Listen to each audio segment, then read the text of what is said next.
tout le monde, bonjour à tous, j'espère que vous ça va.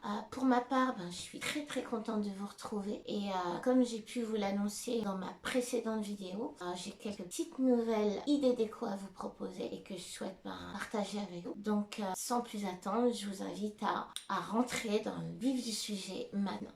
Alors, je vous présente une petite table de chevet. Et comme vous pouvez le voir, magnifique.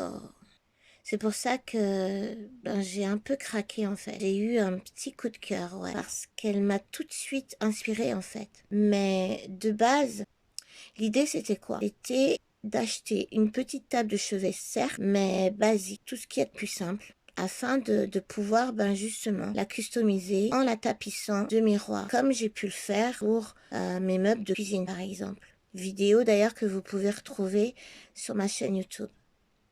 Donc, de la même manière que j'ai pu customiser mes meubles de cuisine, l'idée, encore une fois, c'était de faire la même pour cette table de chevet. Alors c'est vrai que j'aurais pu procéder de la même manière, mais finalement j'ai craqué en fait sur celle-ci. Du coup, je l'ai achetée telle quelle. Mais je vous avoue que je me suis posé tout de même la question, à savoir qu'est-ce que je pourrais bien faire pour transformer cette petite table de chevet, tout en gardant sa fonctionnalité bien sûr. Alors vous allez certainement me dire, mais attends, pourquoi tu veux customiser cette table de chevet en fait? Qu'est-ce que tu peux lui apporter de plus? Je comprends pas. Justement, c'est ce que je vous propose de découvrir aujourd'hui. Donc je vous invite à regarder la customisation de ce meuble.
Ceci est une petite note vocale explicative que je vais essayer de faire tant bien que mal parce que j'ai la voix complètement cassée. Donc je vais faire au mieux. Alors, j'aurais pu effectivement laisser cette petite table de chevet auprès de mon lit, au calme. Sauf que j'en ai décidé autrement. Je me suis donc procuré sa jumelle afin de réaliser une transformation et en faire une coiffeuse. Donc, concernant la réalisation de ce meuble, il m'a fallu 2 petites tables de chevet, tout de miroirs vêtus, avec ces petites poignées en cristal. Pour une jolie finition et un joli contraste, j'ai ajouté des petites baguettes blanches en PVC, car le style contemporain du miroir est classe, luxueux et raffiné, certes, mais il reste néanmoins un peu froid d'aspect. Alors, mon conseil, c'est d'associer le style contemporain à un style un peu vintage. Par exemple, le bois et le miroir ou le plastique et le miroir. Le but est de créer un équilibre entre le froid et le chaud. Je me suis ensuite procuré un miroir d'une largeur de 50 cm sur 1,40 m de hauteur. J'ai ensuite coupé une tablette mélaminée blanche de la même taille sur laquelle j'ai collé le miroir. Le tout que j'ai fixé à chaque extrémité sur les tables de chevet. Ensuite, j'ai fixé un petit tiroir en dessous de la table. Pour une ouverture plus facile de ce petit tiroir, vu qu'il n'y avait pas de poignée fournie dans le colis de cet achat, j'ai du coup acheté et fixé une petite poignée en inox argenté pour son petit effet miroir. Et pour finir, j'ai collé un stickers miroité sur chaque extrémité de ce tiroir pour ensuite le fixer juste en dessous de la table.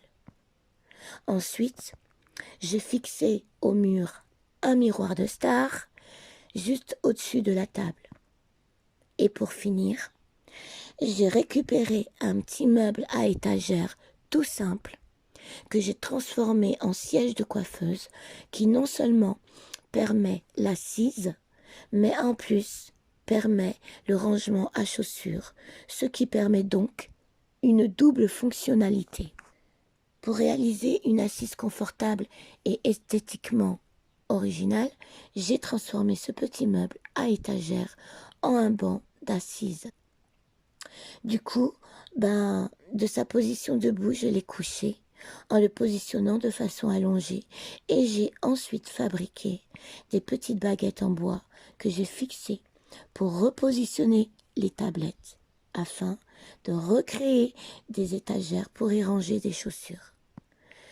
J'ai ensuite collé des petits losanges miroités pour un effet déco. Et pour créer une assise confortable et agréable, j'ai coupé à la taille du banc une mousse en polystyrène épaisse. Et ensuite, j'ai collé des petits patins en dessous du banc pour qu'il puisse glisser à même le sol et faciliter son déplacement. Voili voilou, je vous laisse maintenant apprécier le avant-après. Big up à tous.